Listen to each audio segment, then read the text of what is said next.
अब आते हैं, हम लोगों ने पता है ये सारी चीजें सीख ली। अब मैं आपको एनर्जी के साथ डीलिंग करवाने जा रहा हूँ, जो कि इसका पूरे बोर का सबसे इंपॉर्टेंट पार्ट था। बट एनर्जी से पहले हम लोग थोड़ा सा पोटेंशियल एनर्जी के बारे में जान लेते हैं, ताकि जब आए तो मुझे वैसे लगता नहीं कि आप में से किसी को ना पता हो, बट ना भी पता हो तो भी हम बता सकते हैं। देखो बस इतनी बात बताना मुझे, अगर मैं, अच्छा मुझे ये बताओ कि मैं यहाँ पर ये रखता हूँ, ये माउस, ठीक है, यहाँ पर इसकी पोटेंशियल एनर्जी ज्यादा होगी या नीचे गिरने के बाद? बोलो कब ज्यादा होगी? पहले वाले केस।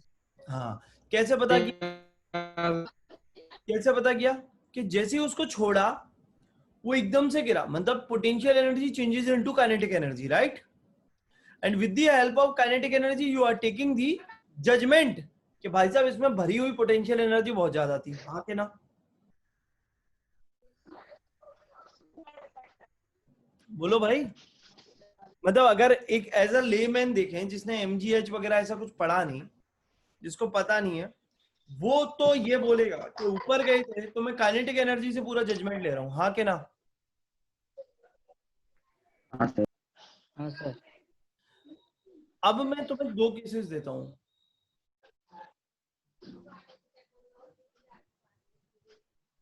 बिल्कुल ऐसे पास पास पटक दिए हैं। आप मुझे ये बताएं किस केस में पोटेंशियल एनर्जी ज्यादा होगी? पहले वाले। First case. हाँ, जिस केस में खटाक से मूव करेगा ये, एकदम छोड़ते ही, रिपेल करते, राइट? अब अगर मैं इसका अपोजिट दूं तो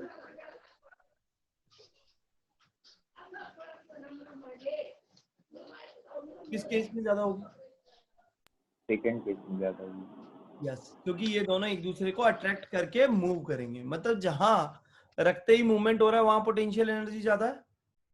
पोटेंशियल एनर्जी का फॉर्मूला क्या होता है? के Q1 Q2 अपॉन R, लेकिन यहां हम विद साइन रखते हैं वरना प्रॉब्लमेटिक हो जाएगा। विद साइन क्यों रखते हो? देख, अगर मैं सेम चार्ज के लिए बोलूं तो तू देख रहा है कि this is inversely proportional to the distance, but अगर तूने अपोजिट चार्ज के लिए बोला तो तू इधर माइनस का साइन लगा दे, तो तेरा पर्पस अपने आप सॉल्व हो जाएगा। एक वैल्यू ज्यादा नेगेटिव, एक वैल्यू कम नेगेटिव हो जाएगी, राइट? अगर तू डिस्टेंस को बढ़ाएगा तो ये वैल्यू क्या हो जाएगी? ये बढ़ा, और ये अल्टीमेटली क्या हो जाएगी? डिक्रीज, बट ये डिक्रीज नेगेटिव में होगी, राइट? और डिक्रीज अगर नेगेटिव में होगी तो वैल्यू क्या हो रही है? बढ़ रही है। तो साइन लगा देगा तो पूरी इंफॉर्मेशन हो जाएगी। ये तो होता है पोटेंशियल एनर्जी का, जो आप इलेक्ट्रोस्टैटिक्स में पढ़ते हो, फिर भी मैंने हल्का सा आपको रिवाइज करा दिया। Got it? हाँ कि ना? हाँ सर। हाँ, आगे बढ़ता हूं। अब देखिए, मैं हर एक तरीके की एनर्जी ले लेता हूं। तो एनर्जी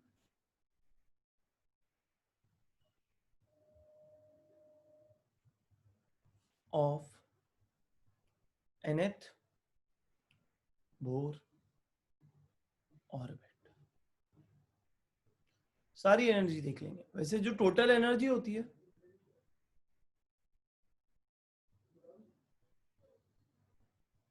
राइट? अब पहले आ जाते हैं काइनेटिक एनर्जी पे। बोलिए kinetic energy is equal to होता है हाफ mv स्क्वायर,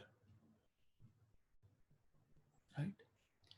आप एक रिलेशन देख लें, आपने ये भी पढ़ा था mv स्क्वायर अपॉन r के, या फिर K Z square upon R square, right?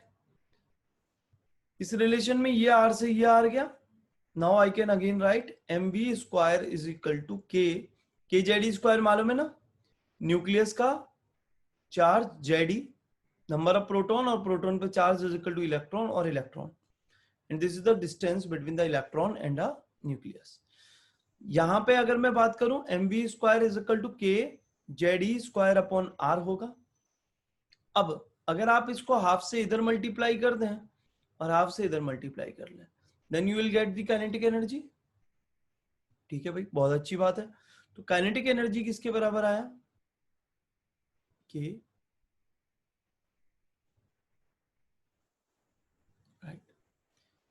अब सुनो, आर क्या होता है?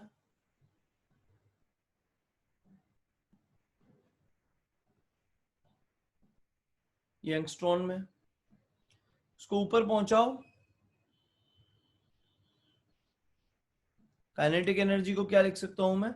सारे कांस्टेंट है, सब कांस्टेंट को सॉल्व किया, वैल्यू आ गई, sorry 13.6 multiplied by Z square upon n square, और ये वैल्यू निकालिए इलेक्ट्रॉन वोल्ट में। That's it. पहले आ गई काइनेटिक एनर्जी।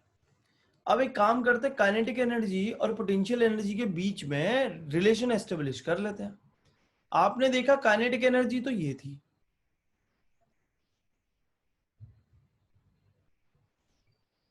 पोटेंशियल एनर्जी क्या थी? अभी अभी फॉर्मूला सीखा था,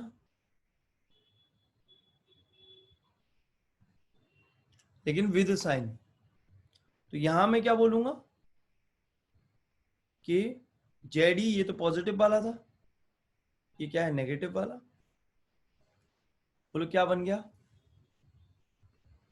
कि Z e square upon r, but with a negative sign.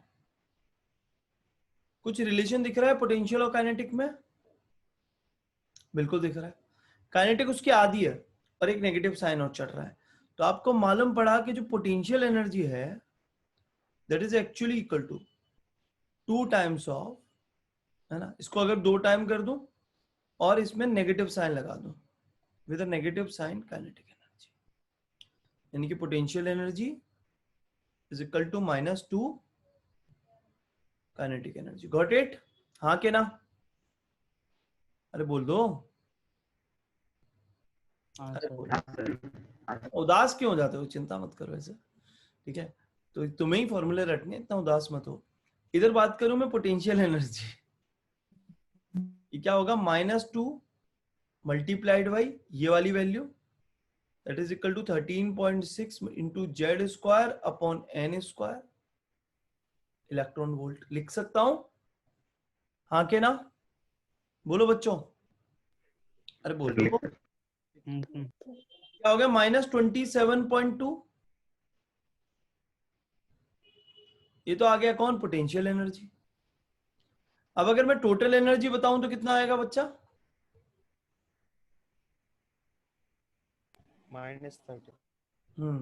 तो देख, potential energy plus kinetic energy होता था, and you know potential energy क्या है? -2 टाइम्स ऑफ काइनेटिक एनर्जी। तो जो टोटल एनर्जी है वो क्या हो गया? Minus of kinetic energy. और काइनेटिक एनर्जी की वैल्यू कितनी है? तो आप इसको लिखते हो -13.6 multiplied by Z square upon n square electron volt. ये आ गया ई टोटल।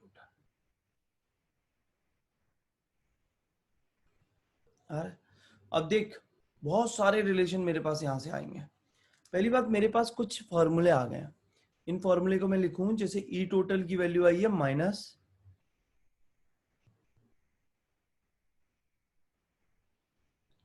दूसरा काइनेटिक एनर्जी की वैल्यू कितनी आई है? प्लस,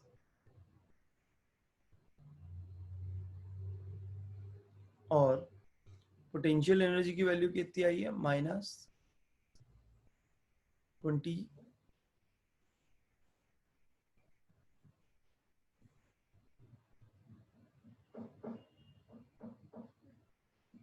ये सारी वैल्यू इलेक्ट्रॉन वोल्ट में। जूल में करना है तो 1.6 इंटू 10⁻⁻19 से मल्टीप्लाई करना पड़ेगा। तो these are the formulas which I got it. आप लोगों ने सब कुछ लिख लिया है या फिर लिखोगे? अभी लिखेंगे। लिखोगे तो मैं इसको जूम आउट करता हूँ, ठीक है? इतने में दिख रहा है क्या? नहीं, तो मैं यहां से लेके जा रहा हूँ। देखिए ये है, ये है, ये है ना?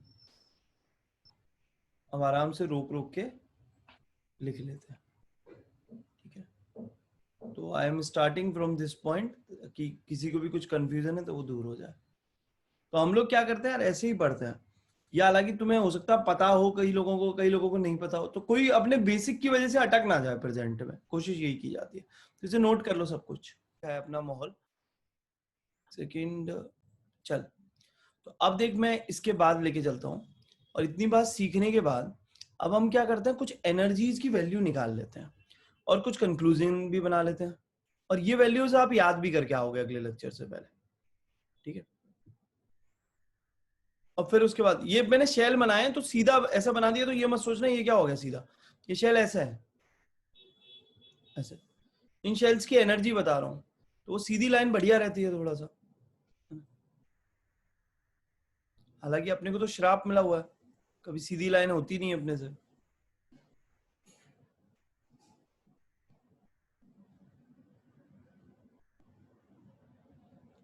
मैं इंटेंशनली ये एनर्जी का गैप है ना डिक्रीज कर रहा हूं, ऐसा मत सोचो कि ये गलती हो रही है।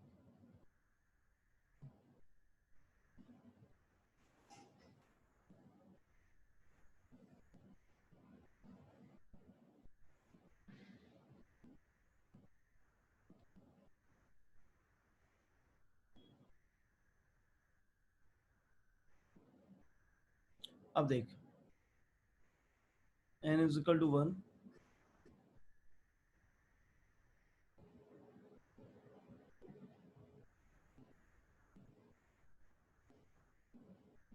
अब जरा एनर्जी की वैल्यू निकालते हैं बेटा। ये मैं हाइड्रोजन के लिए पहले निकाल लूं, है ना। तो हाइड्रोजन के लिए पहले क्या होगी 13.6, बोलो उसके बाद क्या होता था Z square upon n square. Z की वैल्यू तो 1 ही है, अपॉन एन स्क्वायर, एन की वैल्यू 1 है, तो वैल्यू कितनी आएगी, हाँ क्या ना। अब क्या करें, इसको 4 से डिवाइड करना पड़ेगा, जब n इक्वल टू 2 है तो वैल्यू कितनी आएगी, इसको अगर 9 से डिवाइड करूं 13.6 को, तो वैल्यू आती है -1.51 या 1.5 भी बोल सकते हो, ठीक है। अब अगर मैं इसको 16 से डिवाइड करूं तो आती है, और अगर मैं 25 से डिवाइड करूं तो आती है 0.54। बेटा ये वैल्यू अगर हमने याद रखी तो हम अपने एग्जाम में अपनी स्पीड बना पाएंगे, और अगर मैं इंफिनिटी से डिवाइड करूं तो आएगी वैल्यू 0। ये सब माइनस में, ये तो रही हाइड्रोजन के लिए। कोई और एटम होता तो क्या हो जाता, multiplied by Z square.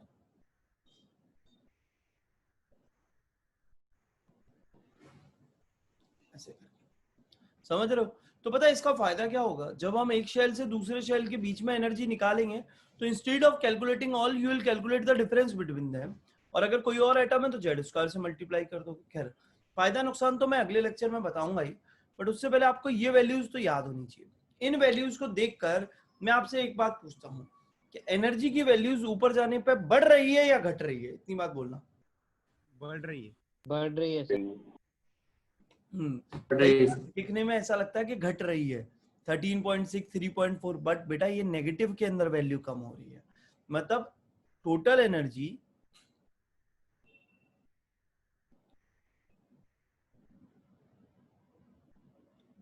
increases by increasing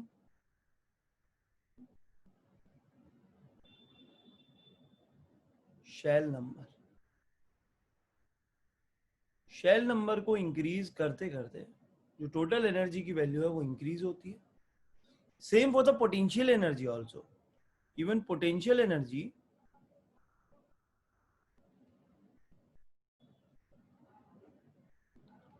increases with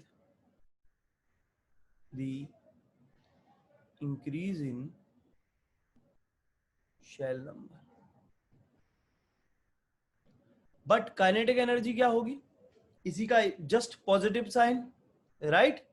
तो काइनेटिक एनर्जी क्या होगी, डिक्रीज होगी। और यार तुम खुद भी याद करो, जो वेलोसिटी थी वो क्या थी, जेड वाई एन थी, तो वेलोसिटी भी तो डिक्रीज हो रही थी, हाँ क्या ना, याद आ रहा है। वेलोसिटी क्या थी, जेड वाई एन था, तो जैसे जैसे एन बढ़ेगा तो वेलोसिटी खुद भी डिक्रीज होगी, तो वेलोसिटी डिक्रीज तो काइनेटिक एनर्जी भी डिक्रीज। और यहाँ पे भी देख, काइनेटिक एनर्जी का साइन इस साइन का जस्ट पॉजिटिव हो जाएगा, जो तू यहाँ पर देख रहा है ये वाली वैल्यूज, ये जो वैल्यूज हैं इनके साइन की पॉजिटिव वैल्यू बन जाएगी। तो काइनेटिक एनर्जी क्या होगी दोस्त? काइनेटिक एनर्जी क्या होगी? Decreases with the increase in shell number. एक ये बात आ गई। Maximum value of total energy कितनी होगी? बोलो बोलो बोलो। 0 जीरो। इंफिनिटी मतलब ऐसा नहीं कोई इंफिनिटी पे चला गया। एटम के लिए इतना सा डिस्टेंस भी इंफिनिटी है जब उसकी अट्रैक्शन की पावर चली गई। ये नेगेटिव साइन है ना, अट्रैक्शन ही बता रहा है कि जब तक वो न्यूक्लियस के इन्फ्लुएंस में तो अट्रैक्शन है, जैसे जैसे दूर जा रहा है उसका अट्रैक्शन कम होता जा रहा है। तो हम लोग क्या बोलेंगे? तो वैल्यू ऑफ, है ना, maximum value of total energy will be 0 at n is equal to infinity।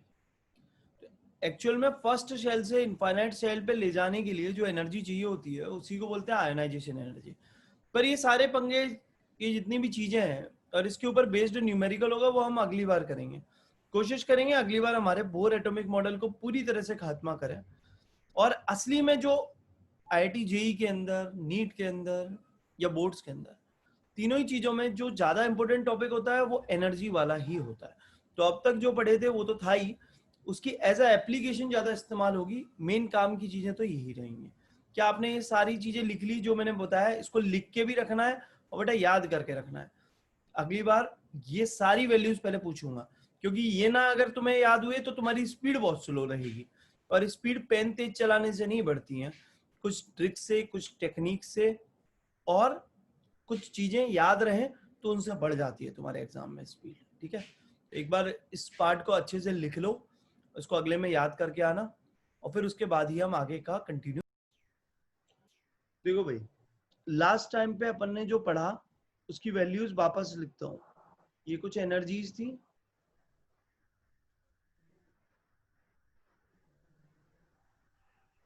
दूसरे वाले शेल के लिए बोलो, अब तो बोल दो यार। -3.4 3.4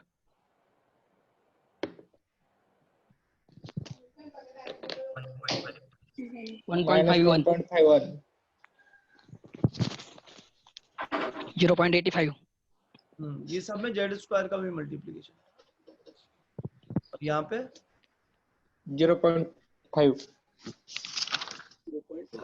0.54 और माइनस सर हाँ, माइनस सर इंफिनिटी पे 0 इंफिनिटी मतलब ऐसा नहीं कि कोई ऐसी चीज है जो डिफाइन ही नहीं हो सकती। यहाँ पे इंफिनिटी इलेक्ट्रॉन की रेंज के बाहर की बात हो रही है। अगर मैं आयोनाइजेशन एनर्जी की बात करूं तो what is actually ionization energy? आप में से कोई बता सकता है मुझे? उसको उसके मतलब इलेक्ट्रॉन को एटम के रीजन से ही बाहर निकालने के लिए। तो जो 0 आ रही है इंफिनिटी को शायद हो। हाँ, एनर्जी गैसियस स्टेट में आउटर मोस्ट इलेक्ट्रॉन को बाहर निकालने एक एक चीज loosely bound energy required to remove electron from its outermost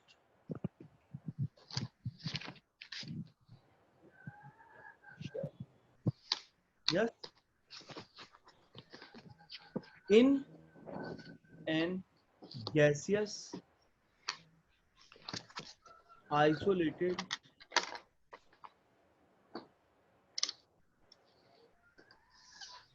एक बात बताओ, यहाँ पे गैसियस आइसोलेटेड क्यों कहा गया?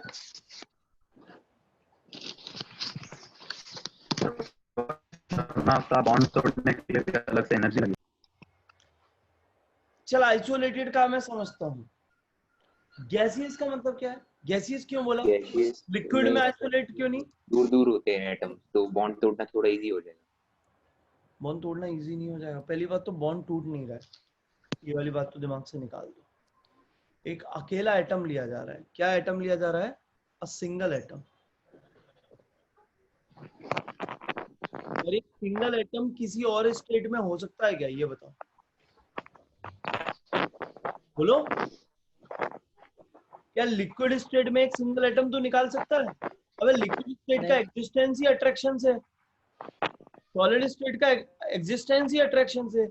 जब वो अकेला होगा तो डेफिनेट बात है वो गैसेस में होगा, आके ना। अरे बोलो बच्चों, बोलो। हाँ यस सर। यस ना। तो जब वो अकेला होगा तो वो गैसियस में ही तो होगा, अकेला। तो इसीलिए हमने क्या बोला, सिंगल एटम है और गैसियस है, और उससे इलेक्ट्रॉन निकालने की बात हो रही है, बॉन्ड को तोड़ने की बात हो रही है ना। उस एनर्जी को आपने क्या डिफाइन किया? आयोनाइजेशन। अरे यही तो कारण है। आप लोगों ने बॉर्न हैबर साइकिल पढ़ी है अभी? कभी नहीं पढ़ी? पढ़ी है कि नहीं पढ़ी? अभी नहीं। अभी नहीं पढ़ी। तुम पढ़ोगे ना तो तुम ये देखोगे कि जैसे सोडियम सॉलिड है ना, ये डायरेक्टली रिएक्ट नहीं करता है। पहले आप इसके अंदर क्या करते हो, सब्लिमेटिंग एनर्जी निकालते हो। एक मिनट रुक जाओ, तुम अपना म्यूट कर लो जरा। तो भाई यहाँ पर भी जो मैंने बताया ना, ये सोडियम रिएक्ट नहीं करता। तो आप हमेशा किसी चीज को रिएक्ट कराने के चक्कर में आप बोलते हो वो गैसियस स्टेट में चेंज होगा, तभी वो रिएक्ट करेगा। इसका कारण क्या है? आप अकेला आइटम रिएक्ट करेगा ना, सारे ऐसे झुंड में थोड़े ना रिएक्ट करेंगे। और जब अकेला आइटम रिएक्ट करेगा तो अकेला बताना तो भैया गैसियस स्टेट ही है। इतनी बात समझ में आती है? तो इसीलिए हमने गैसियस बोला। खैर हाइड्रोजन में तो कोई दिक्कत ही नहीं, वो तो है ही गैसियस, सिंगल है। अब हाइड्रोजन का आउटर मोस्ट शेल कौन सा होगा? n=1 होगा, 2 होगा, 3 होगा, ये कुछ भी हो सकता है। इस बात पे जवाब दो मुझे, बोलो। हाइड्रोजन या हाइड्रोजन जैसे बंदों का आउटर मोस्ट शेल कौन सा होगा? जिसमें सबसे कम एनर्जी लगेगी। मतलब n=1। क्या n=1 से इलेक्ट्रॉन निकालने में सबसे कम एनर्जी लग रही है? जिसने बोला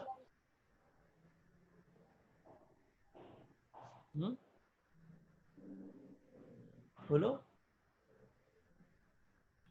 सर नियर टू इन्फिनिटी होगा। मैंने इंफिनिटी होगा।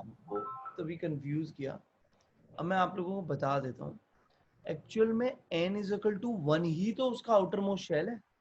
ये जितनी भी स्टेट है ये तो सब एक्साइटेड स्टेट है। ग्राउंड स्टेट क्या है?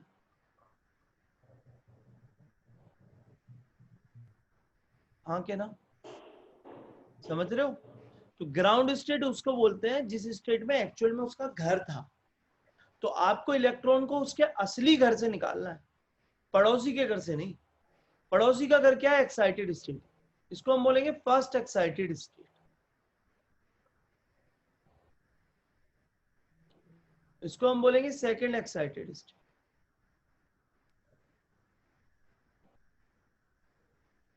इसको हम बोलेंगे थर्ड एक्साइटेड स्टेट। ऐसे ही गोज ऑन। समझ रहे हो बात को? तो इलेक्ट्रॉन को n=1 से निकालना। एक मिनट रुक जाए। तो भाई हमने क्या बोला, इलेक्ट्रॉन को n=1, उसके घर से निकालने के लिए जो एनर्जी चाहिए इंफिनिटी तक ले जाने में, उसको डिफाइन क्या किया? Ionisation energy. तो ionisation energy is the energy required to remove the electron from its outermost shell and which is equal to, ये तो एनर्जी देनी पड़ेगी ना। तो एनर्जी देनी पड़ेगी, वो क्या होती है? दो शेल्स के बीच का डिफरेंस होती है। इन दोनों के बीच का कितना डिफरेंस आ रहा है इंफिनिटी से यहां तक का? बोलो 13.6 Z², राइट? हाँ के ना? हाँ। This is equal to plus 13.6 Z² electron volt. Got it और नॉट? Yes. आप लोग तो अभी अभी है ना वर्क फंक्शन भी सीख के आए हो। क्या वर्क फंक्शन भी यही चीज है?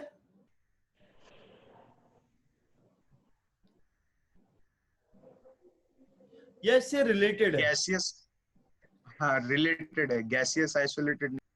राइट, इससे रिलेटेड है। वहां पर भी इलेक्ट्रॉन निकाला जाएगा, बिल्कुल निकाला जाएगा, लेकिन मेटल के अंदर और भी इंटरेक्शंस इन्वॉल्व होंगे। तो ये नहीं बोल सकते कि वो आयोनाइजेशन एनर्जी ही है, बट हाँ जिसकी आयोनाइजेशन एनर्जी सबसे कम होगी उसके लिए वर्क फंक्शन भी कम होता है, जैसे सीजियम के लिए बहुत कम आता है ना, फर्स्ट ग्रुप है, फर्स्ट ग्रुप में सबसे लास्ट है।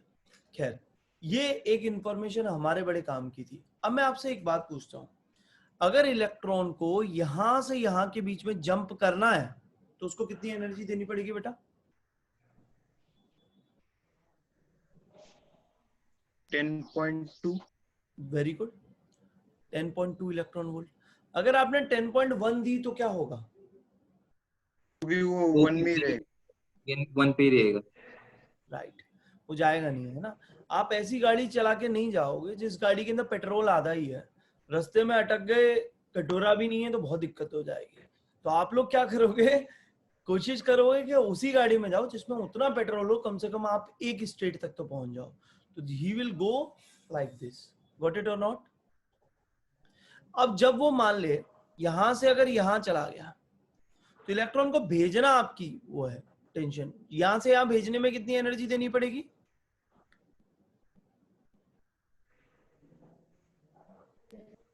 राइट, इतनी एनर्जी। अब आना उसका काम है, वो कैसे भी आ सकता है, बीच में चाय पीते हुए आ सकता है, डायरेक्ट खुद की मार सकता है, ये सब उसका काम है। वो हर एक एटम में मतलब सब कुछ रैंडम है, कोई भी पाथ फॉलो कर सकता है। हाँ, लेकिन जितनी एनर्जी उसने एब्जॉर्ब की थी उतनी एनर्जी रिलीज करके आएगा। हाँ के ना? बोलो, अरे बोलो यार। हाँ यस सर। हाँ यस सर। बात है। एक बात और बताओ मुझे, तुम तो फोटो इलेक्ट्रिक इफेक्ट पढ़कर भी आए हो, मैंने क्या किया, एक फोटोन है जिसकी एनर्जी है 10.2 इलेक्ट्रॉन वोल्ट, राइट। ऐसे में 2 फोटोन यूज करता हूं, इलेक्ट्रॉन कौन सी स्टेट में पहुंच जाएगा? एक साथ 2 फोटोन स्ट्राइक कर रहा हूं, निकल जाएगा बाहर। एक इलेक्ट्रॉन एक समय पे एक ही फोटोन से इंटरेक्ट करता है, गॉट इट और नॉट? समझ रहे हो? यही तो हमने सीखा था, एक समय पे एक ही फोटोन इंटरेक्ट करेगा और वो लेकर जाएगा। यही तो उसका पार्टिकल नेचर है जिसको इन्होंने अडॉप्ट किया है, गॉट इट? चलो, अब हम क्या करते हैं, एक छोटा सा पहले इसमें लल्लू पिंचू सा क्वेश्चन करते हैं। हमने कुछ डिस्कशन तो की है इस पे, उन डिस्कशन के ऊपर बेस्ड एक छोटा सा क्वेश्चन तुम्हारे सामने लेके आते हैं। क्वेश्चन क्या है, find the wavelength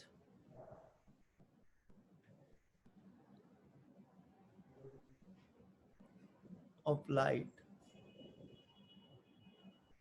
required to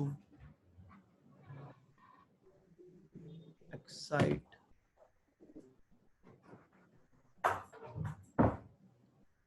an electron from its ground state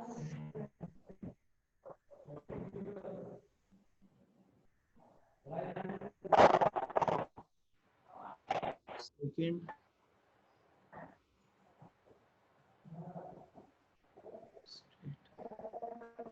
जल्दी आंसर दें अपना।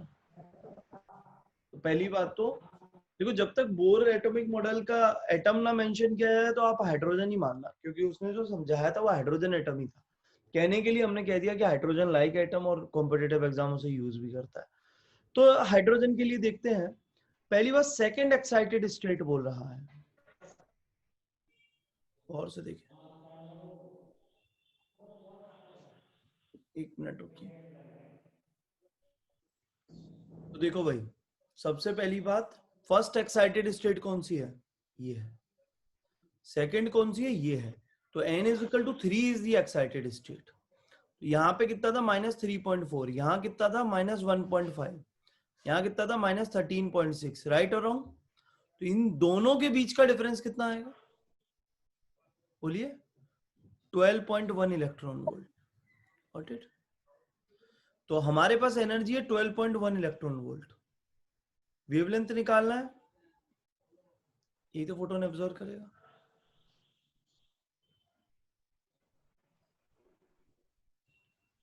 सर एन भी लेंगे क्या? क्या? N n 1 into 1240 n is equals to 3. हाँ, n is equal to 3 लिया, राइट? फिर फॉर्मूले में भी n is equals to 3 लेंगे क्या? हाँ बेटा, n is हाँ। equal to 3 के लिए ही तो किया है. It's a difference between the second excited state and the ground state. ठीक है, मैं समझ नहीं पा रहा हूँ आपका क्वेश्चन क्या है, एक बार और बेटा मेरे को पूछो. सर वो एनर्जी का formula n into 1240 upon lambda है ना, हाँ, तो ये इलेक्ट्रॉन वोल्ट में होता है ना? तो वहाँ n लेंगे क्या? ये हाँ सर। इलेक्ट्रॉन वोल्ट में, नहीं सर, जूल। हाँ हाँ और ये वैल्यू भी तो इलेक्ट्रॉन वोल्ट में आई है एनर्जी की. हाँ यस सर, लेकिन वो 1240 into 3 लेंगे क्या? n is equals to क्यों लेंगे? 3 फोटोन थोड़ी दिए हैं. ये n और वो n अलग है. जो हम यहाँ पे बोलते थे energy is equal to n into 1240 upon lambda, ये n होता था नंबर ऑफ फोटोन. और आप तो एक चीज जान ही चुके हो, एक समय पे एक ही फोटोन इंटरेक्ट करता है, राइट? और ये जो n है ये क्या है? Shell number. अच्छा कि आपने पूछ लिया मेरे से, आपको मतलब कंफ्यूजन था इस चीज का. शेल नंबर और ऑर्बिट नंबर हाँ समझ दोनों गई। अलग है ना? ये मतलब हम एटम की बात कर रहे हैं कि इसके अंदर क्या क्या ऑर्बिट है. ये सामने से लाइट आ रही है, इसके फोटॉन्स बात कर रही हो आप. ये डिफरेंस है. क्लियर है खेल? हाँ के ना? बोलो बच्चे. हाँ सर। ठीक है, तो इतना बात समझ में आई. ये हमने इतना निकाला. ये बेसिकली तेरा कितना, एक बच्चे ने कुछ 100 पॉइंट समथिंग बोला था, उसी के पास आएगा आंसर. ठीक है, तो 300 क्यों आया मैं समझ गया. उसने दोबारा से n इधर चिपका दिया था, तो वो नहीं लेना है. आए एक और क्वेश्चन देता हूं आपको, थोड़ा सा एक्स वैक्स के टर्म्स में देता हूं. क्वेश्चन क्या है? The ionisation energy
so wavelength of light आएगा ना? हाँ, ये मेरे से गड़बड़ होगी यहाँ पे, बल्कि वेवलेंथ ऑफ लाइट ना करके फोटोन करेक्ट वर्ड होगा, है ना? required to excite an electron from second shell to third excited state. आराम से निकालें. in terms of x, in terms of x. सोचें, विचारें, आंसर बताएं. तो चलो अब चेक करके बताता हूं. सबसे पहली बात, आयोनाइजेशन एनर्जी इतनी दे रखी है. आयोनाइजेशन एनर्जी और कुछ नहीं, फर्स्ट शेल की एनर्जी ही है. आई बात समझ में? क्या है? With a positive sign. यही तो आई थी. तो ये है क्या? Basically energy of first shell. With positive sign. क्या भाई, आ रही है बात समझ में? तो आयनाइजेशन एनर्जी और कुछ नहीं, एनर्जी ऑफ फर्स्ट शेल ही है पॉजिटिव साइन के साथ। अब आते हैं इधर,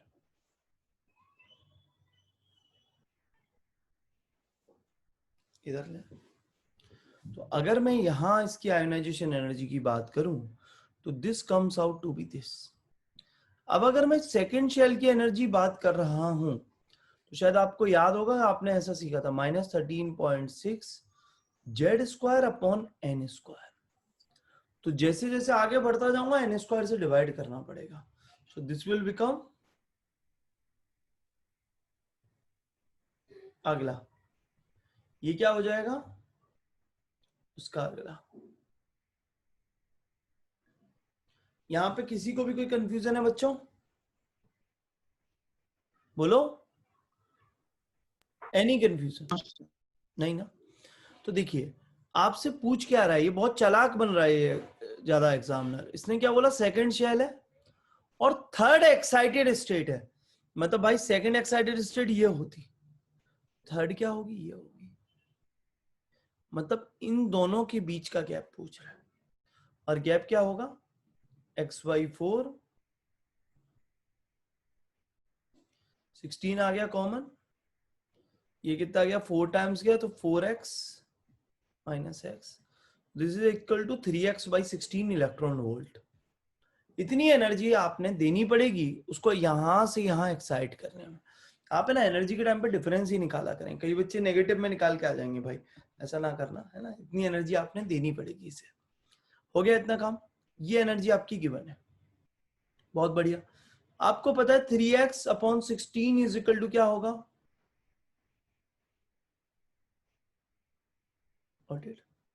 तो लैम्डा इन नैनोमीटर कितना होगा,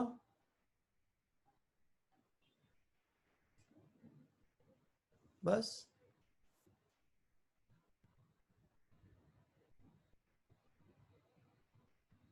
हाँ के ना,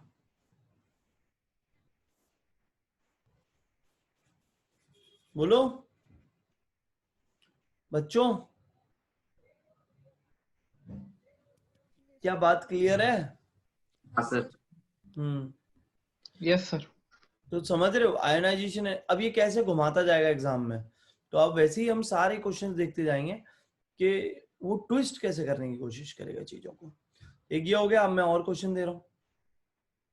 तो this is again a very easy question, आप एक बार सोचना इसके बारे में।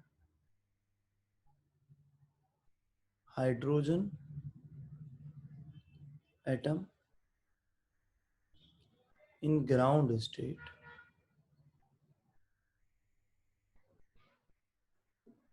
is excited by a photon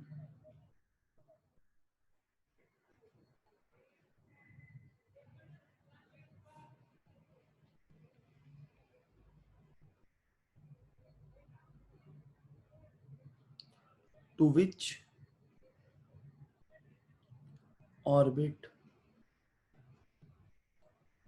electron will lift a 3/4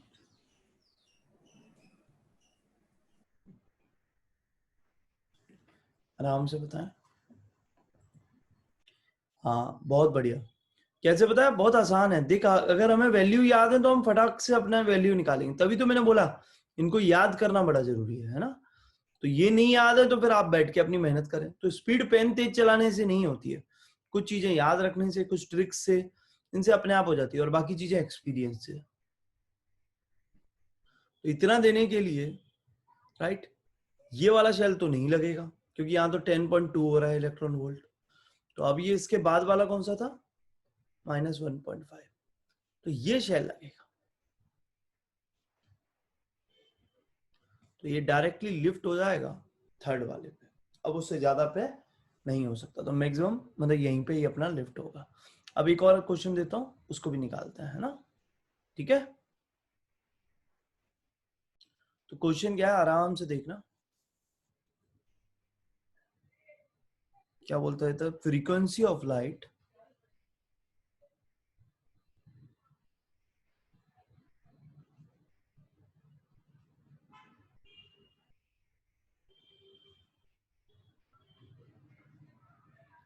emitted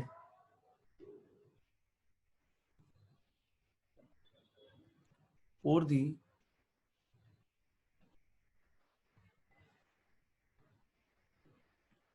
transition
आराम से करें इसे और बताएं क्या आंसर होना चाहिए।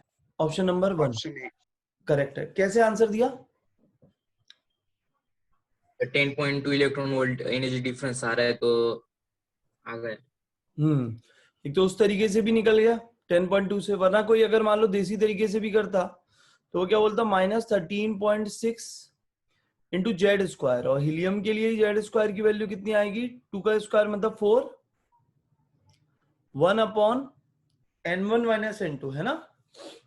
तो कम से ज्यादा मतलब जो भी मैं करवा रहा हूँ ऐसे एनर्जी का ट्रांसफर, तो मैं यहाँ पे बोल दूं या फिर इसको ऐसा बोल दूं, एनर्जी देनी है ना तो पॉजिटिव में ही साइन ले आते हैं। तो इसे मैं ले लूं 2 का स्क्वायर, क्या इस 4 को अगर अंदर पहुंचा दूं, एक नॉर्मल ऐसे तरीका बता रहा हूं, 13.6 1/1 का स्क्वायर लिख सकता हूं, राइट। और ये 4 मतलब 16 हो जाएगा ना, राइट। और ये 4 से जाएगा तो 4 बन जाएगा, तो 1/2 का स्क्वायर, हाँ के ना। हाइड्रोजन के लिए भी तो ऐसी एनर्जी आती थी, जब Z square is equal to 1 होता था और 1 से 2। एक ये तरीका, एक नॉर्मल तरीका जो तुमने निकाला कि एनर्जी का डिफरेंस 10.2 आ रहा है उससे। अब हम एक ट्रिक भी दे देते हैं ऐसे क्वेश्चंस के लिए कि इस तरह के क्वेश्चन आ जाए तो कैसे सॉल्व करें, मतलब इस तरह से या फिर अपनी ट्रिक से। तो ट्रिक क्या है, अगर सेम फ्रीक्वेंसी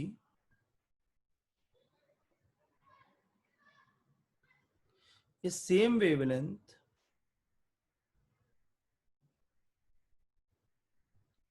या सेम एनर्जी के ट्रांजिशन निकालने हैं तो क्या करना, जैसे पहले लिख देना z is equal to 1 n1 n2, ये 1 से 2 के लिए। अब क्या करना, z इज इक्वल टू 2, आइए लॉजिक वही है कि वो मल्टीप्लाई हो जाता है जेड स्क्वायर, तो z इज इक्वल टू 2, तो 2 है तो इसमें मल्टीप्लाई करना 1 में, 2 multiplied by 2 4, z is equal to 3 होगा तो 1 से मल्टीप्लाई कर तो कितना आएगा 3, उसको मल्टीप्लाई करेगा 6, z इज इक्वल टू 4 और 8, z इज इक्वल टू 5 होगा तो 1 को मल्टीप्लाई कर 5 से 5, इसको 2 को मल्टीप्लाई कर कितना आएगा 10। गॉट इट और नॉट? हाँ के ना बच्चों, आ रही बात Yes, समझ? sir. अगर z इज इक्वल टू 6 होगा तो ये सेम ट्रांजिशन, मतलब इन ट्रांजिशन के लिए सेम एनर्जी होगी। z इज इक्वल टू 6 होगा तो क्या करेंगे, 1 को 6 से मल्टीप्लाई कितना आएगा 6 और 6 को 2 से मल्टीप्लाई कितना आएगा 12। ये सारे ट्रांजिशन की सेम एनर्जी है। z इज इक्वल टू 7 हुआ तो क्या करूंगा पहली वैल्यू क्या आएगी? 7 7। दूसरी वैल्यू क्या आएगी? 14 बस हो गया काम, नोट कर लें। तो ये होती है भैया थोड़ी सी ट्रिक वगैरह, या फिर आपने जो वैल्यूज याद की हैं जिससे आप फास्ट हो जाते हो दूसरे लोगों से, और एक आध क्वेश्चन में एज लेते ही आप आगे बढ़ जाते हो। तो इसीलिए हम लोग कुछ वैल्यूज को याद रखते हैं या कुछ ट्रिक्स वगैरह जान लेते हैं कि थोड़ा सा जल्दी हो जाए अपना काम। आप चाहे तो इसे लिख सकते हो ट्रिक को। फिर एक और क्वेश्चन देता हूँ, तो एक और क्वेश्चन दे रहा हूँ, इसको भी अटेम्प्ट करना। Gas absorbs a photon of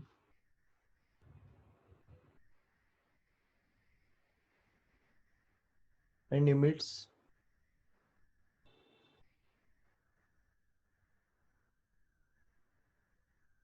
two wavelength.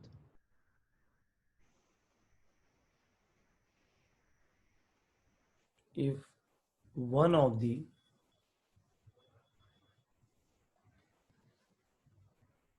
emission is at 680 nanometer, the other is at A, B, C,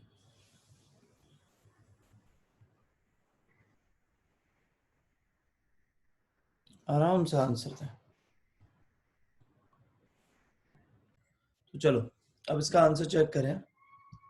A gas absorbs a photon of इतने nanometre and emit two wavelength। कहने का मतलब यह है कि बंदे ने, कोई भी शैल होंगे हमें नहीं पता भाई, कुछ भी है, उसने पहले कहीं इतनी एनर्जी एब्जॉर्ब करके गई और वो दो, कोई ट्रांजिशन में दो नए फोटोन कर रही है। इसका मतलब ये तो है कि ये जो ग्रीन वाली ये मैंने लाइट बनाई है, ये दो छोटे ग्रीन्स के बराबर है। यस और नो? बस इतनी सी बात ही करनी है। तो आप चाहे एस सी अपन लैम्डा करो, चाहे 1240 करो, सब एक ही बात है। मान लो आप बोल देते हो कि कितने एनर्जी का फोटोन लिया है, दिस इज इक्वल टू, एक तो ये एनर्जी और एक और कोई एक्स है जिसे मैं नहीं जानता।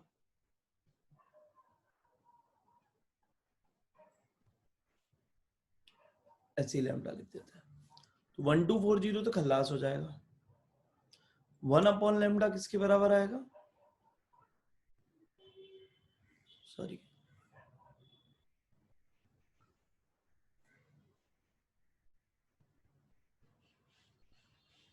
अब दोस्तों क्या है, इसको सॉल्व करने में थोड़ा टाइम वेस्ट होता है, तो हम क्या करते हैं, कई बार अप्रोक्सीमेशंस का सहारा लेते हैं इन योर मेंस एग्जामिनेशन। तो आप यहाँ लिखते हो 350, यहाँ लिख दो 700। देखो एग्जामिनर डेटा भी सेट देता है कि अप्रोक्सीमेशन लेगा, आदमी जल्दी चला जाएगा। तो ये कितना होगा? 2 - 1 दैट इज 1/700। तो लेमडा की वैल्यू अप्रोक्सीमेटली इक्वल टू 700 होनी चाहिए। Option number C, got it और नॉट? हाँ क्या ना बच्चों, आ रही है बात समझ में? हाँ बोलो बोलो बोलो। चलो एक और क्वेश्चन दो, देता हूं। चलिए अब एक और क्वेश्चन लगा रहे हैं, आसान है, आराम से अटेम्प्ट करना, और थोड़ा सा ध्यान से मतलब करना पड़ेगा, कुछ सोचना पड़ेगा। हाइड्रोजन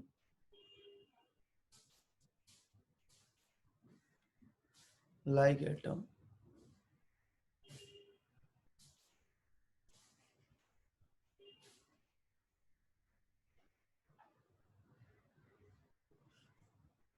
Z है,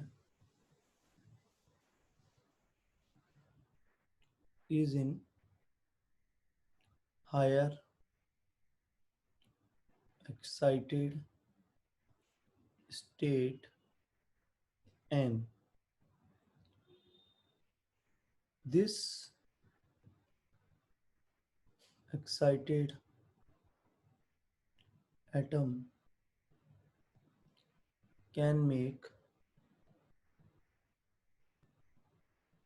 a transition to the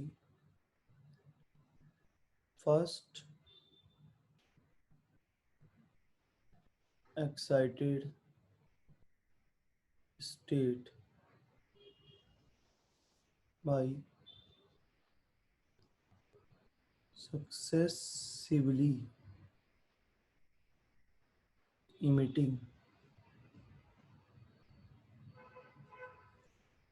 two photons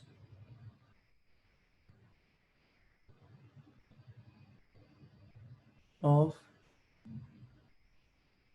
energies 10.20 electron volt and 17 electron volt.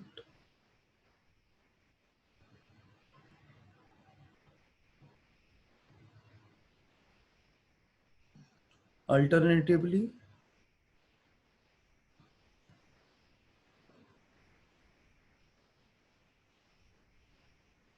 the atom from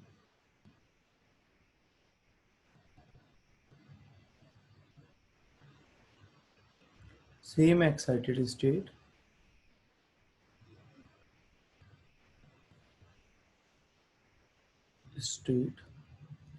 can make a transition to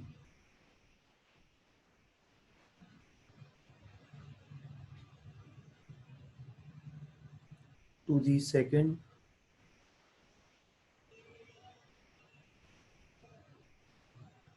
excited state by successively emitting two photons of energy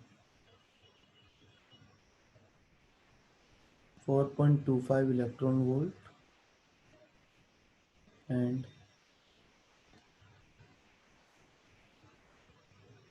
5.95 electron volt respectively. Determine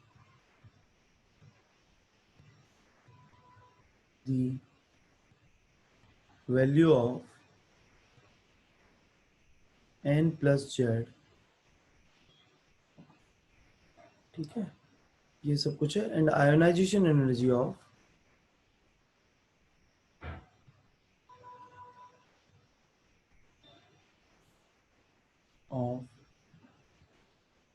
hydrogen atom is 13.6 electron. आराम से सोचे विचारें, अपना answer दें. चलो फिर भी थोड़ी सी हिंट दे ही देता हूं. एक काम करता हूं. हाइड्रोजन लाइक एटम जेड है in a higher excited state N. आराम से देखते हैं. बीच में कितने भी हो क्या हो हमें क्या मतलब. काम करो, दो को पैरेलल बनाऊंगा तो ज्यादा अच्छे से क्लियरली तुम्हें समझ में आएगा क्या कहना चाहता है. एन पे ठीक है, 15 आएगा सर. चेक कर लेंगे, कोई दिक्कत नहीं. अभी पहले बस एक हिंट देता हूं, उसके बाद दोबारा वर्क करना. हाइड्रोजन लाइक एटम है जिसकी एक्साइटेड स्टेट एन है. This excited state can make a transition to the first excited state. अच्छा, ये n इज इक्वल टू 1 पे आ रहा है. By emitting the two photons of energy, मतलब टोटल एनर्जी भी बता दे रहा है इसके बीच की गैप, जो कि कितना होगा 27.20. राइट, इन दो फोटोन का मिक्सचर ही तो होगा टोटल एनर्जी. राइट, तो n1 से लेके n तक की एनर्जी हमें मालूम पड़ गई है. 10.20 कितना हो गया, मतलब हमारे पास 27.20 इलेक्ट्रॉन। Very good. अब अगले पार्ट पे आते हैं। Alternatively the atom from the same excited state, ठीक है। सर हाँ बोलो। n इज इक्वल्स टू 2 होगा ना फर्स्ट एक्साइटेड स्टेट। कौन सा इमिटिंग, हाँ राइट। वो फर्स्ट एक्साइटेड स्टेट है, ग्राउंड स्टेट नहीं। तो ये n इज इक्वल टू 2 पे है। बहुत बढ़िया।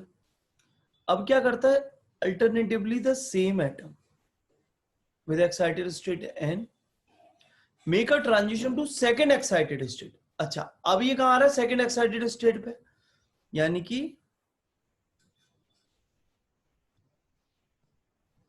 n is equal to 3। और इस टाइम पे ये जो गैप है ये किसके बराबर है, दो जन की सम।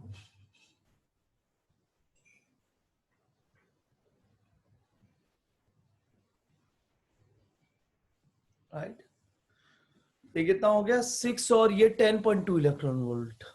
राइट,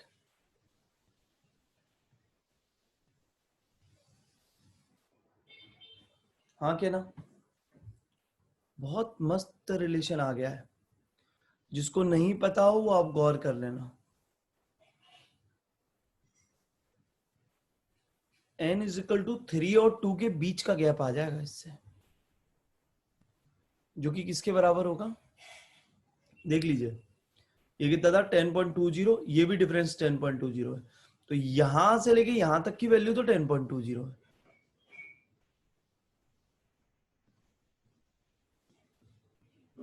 क्या, और ये कितने का है, यस और नो। पूरा क्वेश्चन खत्म हो गया। Yes sir. अब आप आराम से निकालें इन दोनों के बीच का गैप कितना होना चाहिए।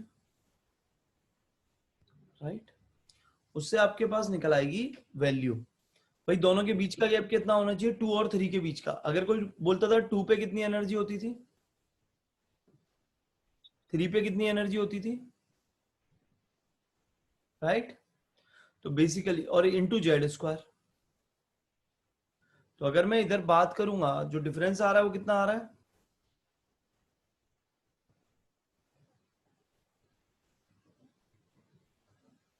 And this is equal to, right और रॉन्ग। तो जेड स्क्वायर किसके बराबर आ गया,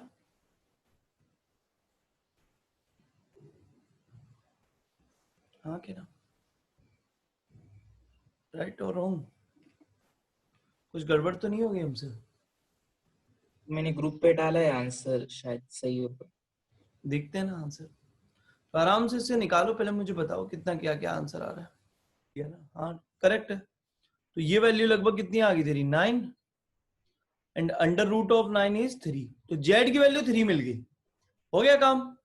अब जेड की वैल्यू 3 मिल गई, अब हमें किसकी वैल्यू निकालनी है, एन की वैल्यू। आप चाहे इस ट्रांजिशन से निकालो, आप चाहे इस ट्रांजिशन से निकालो। जेड आपके पास आ चुका है, 2 सेकंड का काम बचा है। अब क्या बोलोगे आप, यहां से यहां तक की एनर्जी कितनी थी, 10.2 इलेक्ट्रॉन वोल्ट कितनी थी। दिस इज इक्वल टू, यहां से यहां का गैप है ना, और ये था 1.5, एक की एनर्जी तो 1.5 जेड स्क्वायर थी। तो 1.5 जेड स्क्वायर, एक की एनर्जी है, जेड की वैल्यू कितनी है, 3 है। जेड स्क्वायर कॉमन नहीं ले लेंगे, हटा।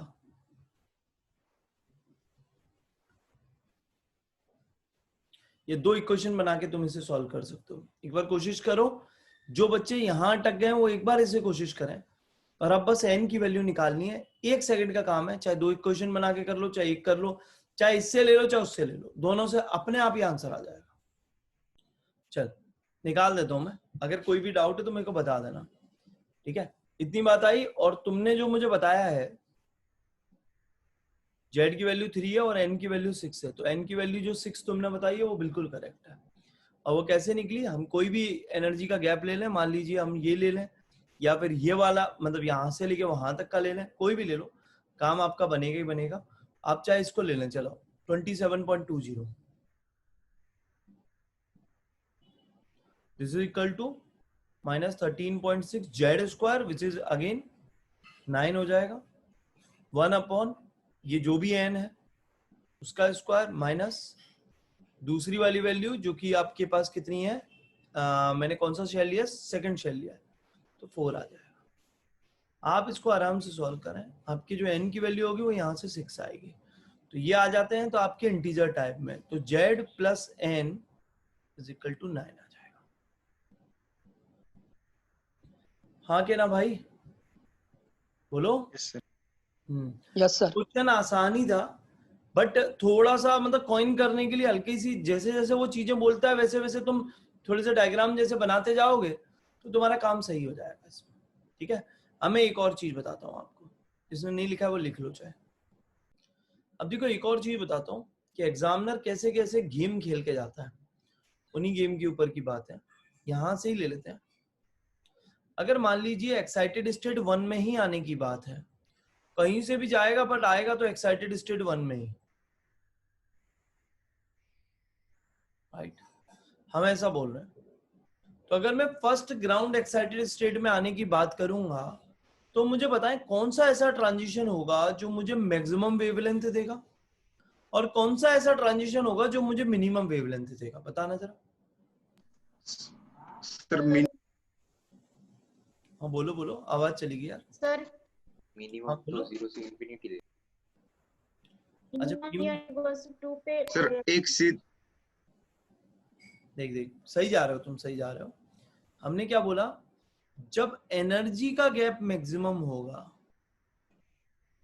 whenever your energy is maximum, तो आप जानते हो energy is inversely proportional to the wavelength, तो जो वेवलेंथ होगी वो क्या होगी, मिनिमम। और जब एनर्जी का गैप क्या होगा,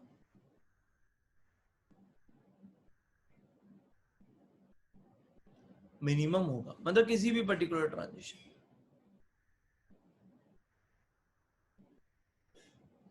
तो वेवलेंथ क्या होगी, मैक्सिमम। फ्रीक्वेंसी इसका उल्टा हो जाएगी, राइट, है ना। तो अब एक छोटा सा क्वेश्चन और करते हैं इसी चीज के ऊपर।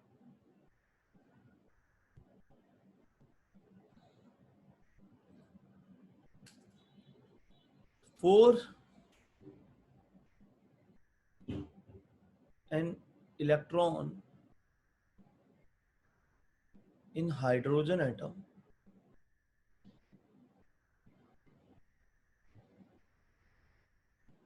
the minimum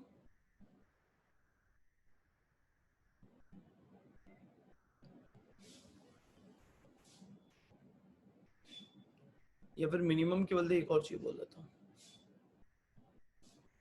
the shortest wavelength when electron transitions या jumps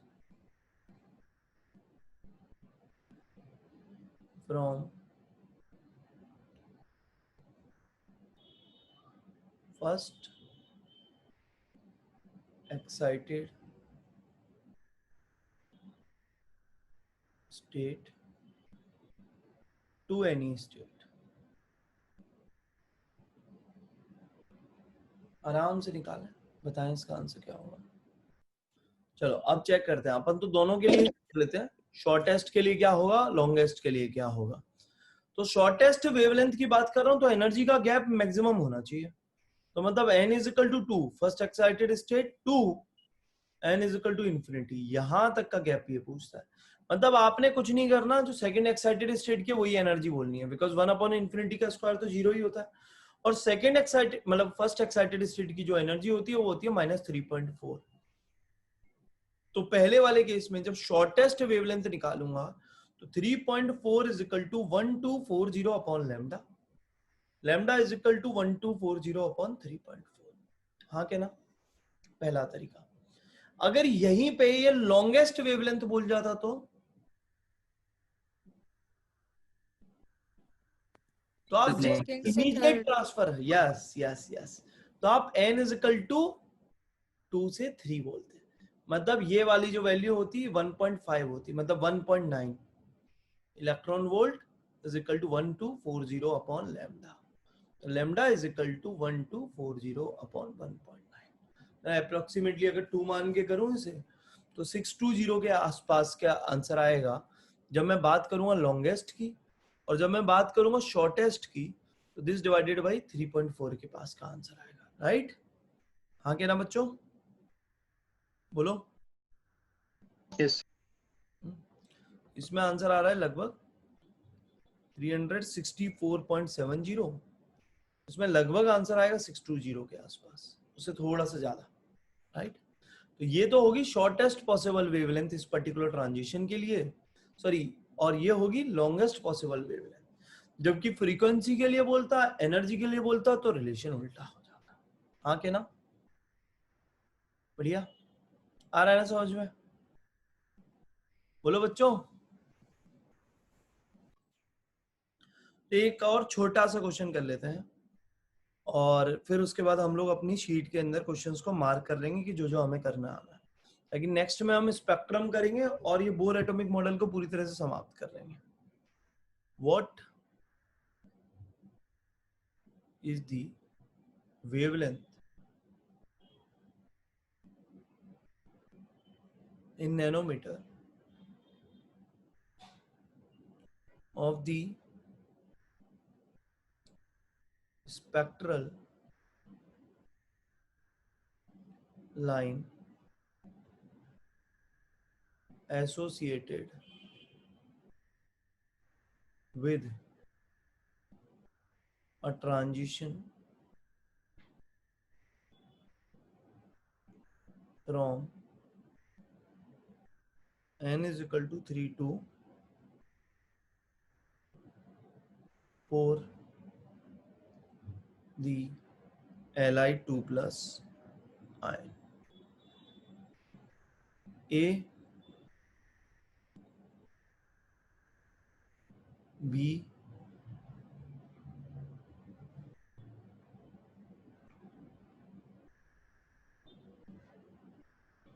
C, सब नैनोमीटर में बेटा, एंड डी 486। बहुत है आसान, एकदम बच्चे जैसा क्वेश्चन है, आप प्लीज इसे अटेम्प्ट करें। इतना आप कर चुके हैं, अब ये तो बहुत ही आराम से कर सकते हो।